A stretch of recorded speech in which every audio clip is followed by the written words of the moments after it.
dan dicatat oleh Allah Subhanahu wa taala sebagai salah satu pemberat timbangan kita di akhirat kelak. Amin ya rabbal alamin. Para jamaah sekalian, di dalam sebuah hadis yang diriwayatkan dari jalur sahabat Abu Hurairah radhiyallahu anhu, Rasulullah sallallahu alaihi wasallam bersabda, "Sab'atun yudhilluhumullahu fi yaumi la dhilla illa dhilluh." Ada 7 orang yang kelak di akhirat akan mendapatkan naungan, akan mendapatkan perlindungan dari Allah Subhanahu wa taala di hari di mana di situ tidak ada perlindungan selain perlindungan dari Allah Subhanahu wa taala. Hadis ini menjelaskan mengenai golongan-golongan orang yang mereka ini merupakan orang-orang yang istimewa, merupakan orang-orang yang spesial. Di antara 7 golongan tersebut, golongan pertama yang disebut oleh Allah Subhanahu wa taala adalah imamun adil, seorang pemimpin yang adil. Ini menarik karena golongan pertama yang disebutkan Allah Subhanahu wa taala ini bukan hanya orang yang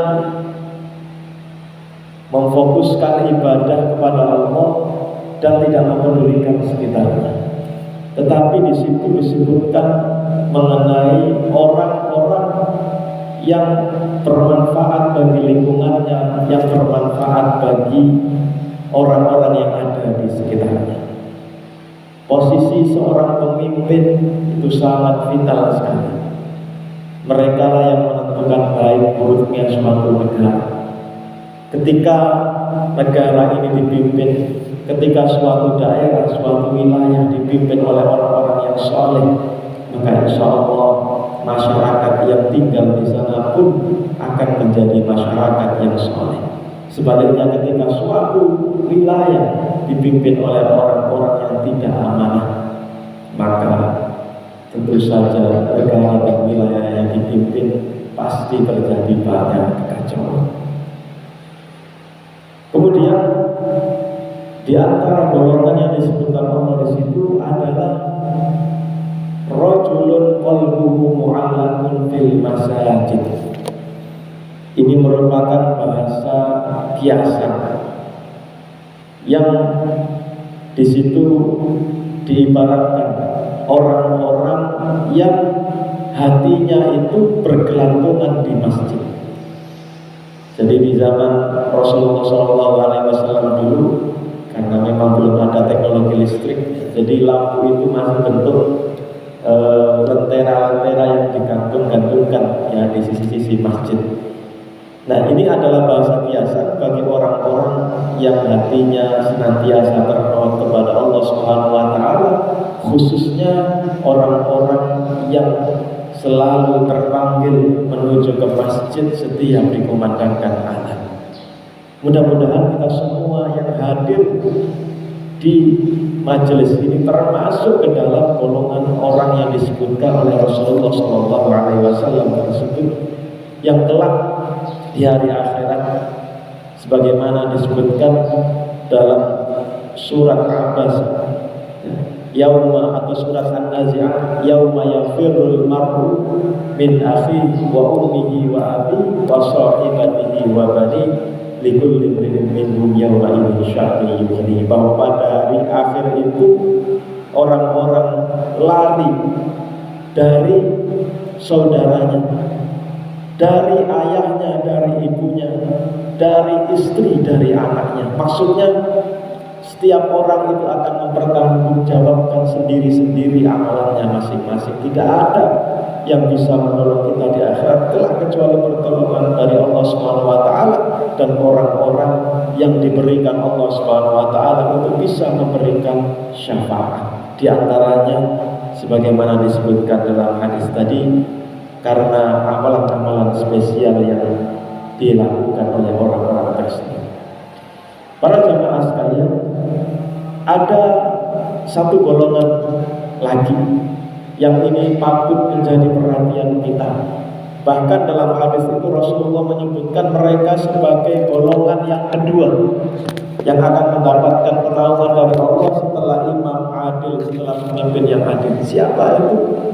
Mereka adalah syabun nasya'a fi ibadatillah, para pemuda yang mereka itu tumbuh dalam iklim beribadah kepada Allah Subhanahu wa ta'ala. Ini yang sebenarnya harus kita pikirkan, harus kita renungkan.